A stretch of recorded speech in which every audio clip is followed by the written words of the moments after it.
All right, so it looks like the lights are not working well. That's great.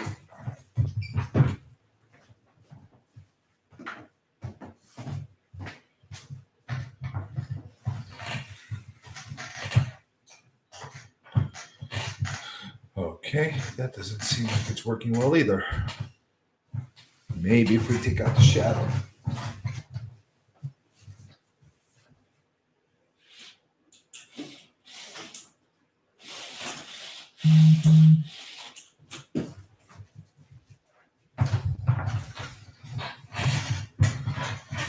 All right, much better. You can actually see me now. All right, so you're probably wondering why I'm doing this live stream right now. And, we had the real estate plate on yesterday. We had a full show. But I have to be quite honest with you. I feel like I left. There we go.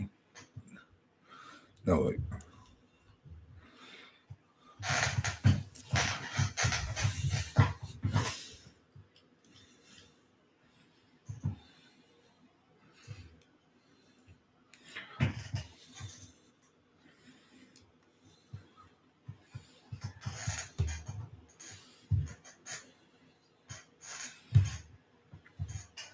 Hopefully that's suitable as far as giving enough of exposure to be able to give everybody a decent look at myself. Not that you're going to get a great look at me, but all right, that's a little better. Okay. So apologize about all the camera angles. Nick Scal is here. And we had a real estate plate show yesterday on WGBB. Same way we always do every Monday from 6 to 7. And I got into a topic that is not only close to myself, it's been a hot topic for a lot of people. And I feel that I didn't get a chance to really finish my thoughts and really give people a true understanding of a call to action that we need to take. Because the truth be said, by me just putting together a video or talking about it on the radio or some people putting together protests, I don't feel that's enough. I think we need to truly organize ourselves as landlords. I think that we need to come up with a plan of how to approach this, because our voices obviously are not being heard enough right now. I've been reached out to by the Chinese community, and I applaud them for organizing and putting together protests. And I truly respect the fact that they have been organizing. I've had some landlords from the Greek community organize and get together and try to do something. But it seems that we're all scattered, and it seems that we're all not unifying enough in order to have our voices heard. And the truth be said, in order to really have our voices heard, I think we need to be the loudest. And like I said, we are on the right track as far as how we're approaching this. But I think we need to have much more of an impact in order to get results, because what's happening right now is we're kind of being yes to death. Yes, yes, yes, yes, yes. We understand you, but we're not going to do anything about it. And that's meaning the officials that are in charge.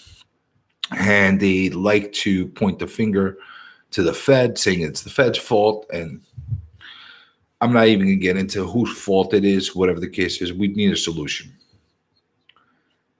And like I said, the Chinese community has been doing a really great job as far as organizing, but it's not going to be enough. The Chinese community is not going to be enough to make that impact. We need the Chinese community. We need the Greek community. We need the Italian American community.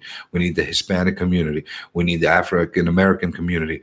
We need the anything you could, the Indian community, anything, everything and anything that we could possibly muster up in order to unify ourselves and make our voices heard. With enough of us, our voices can be heard, but we need to truly approach this in the right way. How we're going to accomplish that, I'm not sure. Like I said, I'm dedicating myself. I'm going to be as much an advocate for landlord rights as I humanly can. I'm going to use any social media platforms I have to my disposal in order to get our word out there. I am going to use my radio show, which is live, and it's on the true air radio waves on 1240 a.m.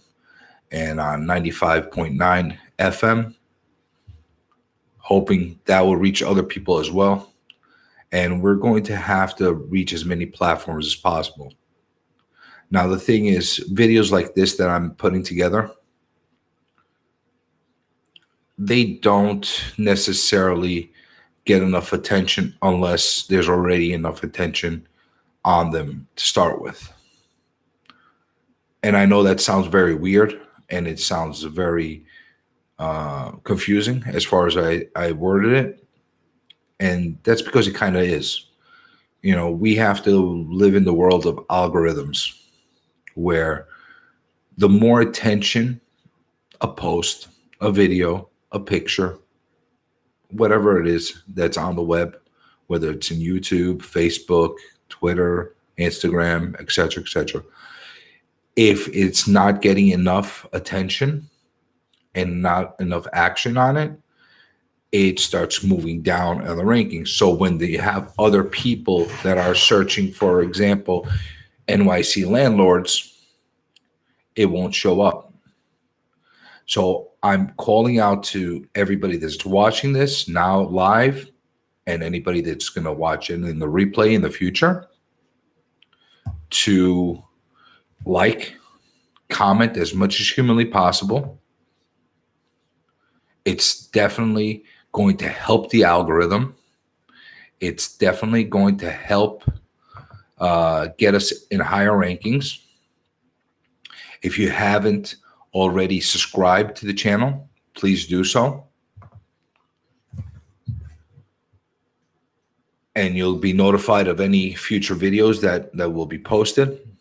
I'm going to be creating as many videos as I humanly can going forward to keep the word circling, keep us going, because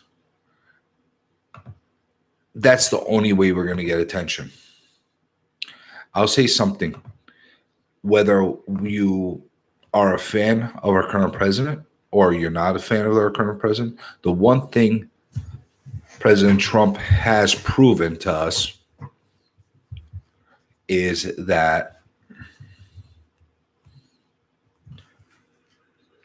social media is a very powerful tool, an extremely powerful tool. And he has mastered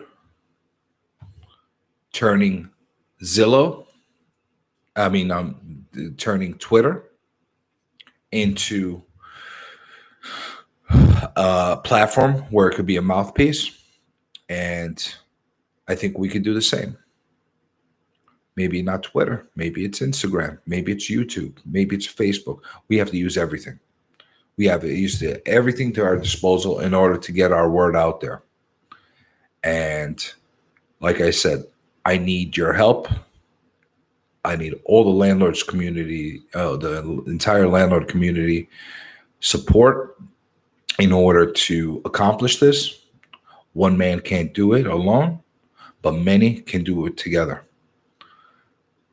I've gotten into what the wrongs are that we're dealing with, and I'm going to continue to talk about these wrongs, and I'm going to continue to talk about the injustice that's happening right now. And it's going to be something that will continue to be a hot topic for myself. Obviously, I'm going to continue to do videos on all other real estate type of topics that are going, especially current events, because I can't ignore them. That's what my job is. But I'm also a landlord, and I'm not going to dismiss my responsibilities and the things that I'm dealing with as a landlord. And I know there's so many other landlords out there that are hurting. And I want to do everything I can to help our entire community get some justice. I'm not even looking all or nothing. We're just looking for the right thing to be done. You know, at the end of the day, what's going to probably happen if we don't speak up and we don't do whatever we need to do, they're going to throw us something tiny, something very tiny, and tell us, well, that's good enough for you. I'm telling you all right now, whatever they offer us, it's not going to be good enough, because the amount of damage, the amount of financial hardship that we all do, the stress levels that all landlords are dealing with right now, the amount of backlash that we're getting. We've been vilified, and we shouldn't be vilified. We're doing something that is honorable and society needs. Society needs housing, and landlords are a vital part of society, and they're a vital part of the economy. And we need to do everything we can to not only make our communities acknowledge that once more and understand it, but also understand what needs to be done and what is fair is fair. So I know this is, you know, you could see it in my face. You could probably hear in my voice that I'm not particularly fond of having to make a video like this. And I feel saddened and I feel down that we're in a position where we have to do this. You know, I was reading some of the newspaper articles yesterday on the radio show, the headlines, and it's basically showing that, you know, landlords are turning into beggars, begging for what's right. That's not appropriate. That's not something that is what we went into as landlords. All the people that scrimped and scraped and saved every single last penny they could to buy that house, to buy that property, probably take a loan as well on that property,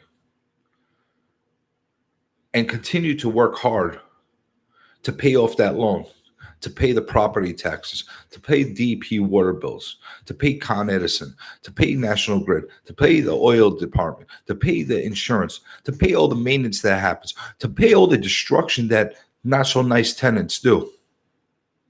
Because I'm going to say something that might be an awakening for a lot of people. Not all tenants are nice people. Same way a lot of landlords are not nice people, but the majority are. And there's damages that are done. There's negligence that's done. You got to pay supers. You got to pay handyman.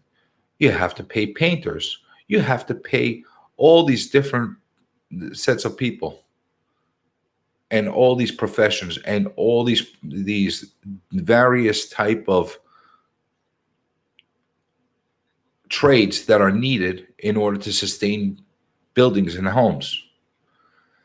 And when we have a situation like we are right now, where the Fed or the local governments or whatever, whoever you want to point the finger to right at this moment, is basically shutting us off from any income that we could possibly get, that's a problem. That's a major problem, because they're not giving us any light. They're not kind of telling us, okay, this is a temporary thing, but we're going to take care of the situation. We're going to make sure that everybody is as whole as possible down the line. We're not getting that. We're not getting that. How many people do you know that have tenants that haven't paid since March, April? I guarantee you there's a lot of them out there. And what's going to happen when the moratorium is over for evictions in January? First of all, we're not 100% sure. They're going to hold to that date in January because they've already changed it multiple times. So we went from June to August to now January. So let's say in a perfect world and everything is amazing and they decide, okay, now we're going to go back to normal and we're going to allow everything to happen. First of all, there's going to be a backlog and there's going to be major delays as far as